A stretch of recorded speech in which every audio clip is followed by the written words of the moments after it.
tayo ditong Blackpink. Nahuhulaan nyo ano ang laman.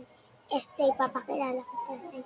Ito po pala si Rose, si Lisa, tapos si Jisoo, si Rose, si Rose, Rose, Rose, Rose,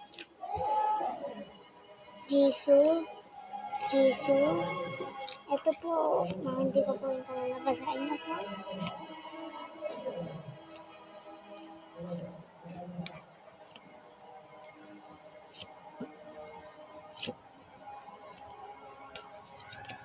Ito po meron tayo. Oh, bagay sila.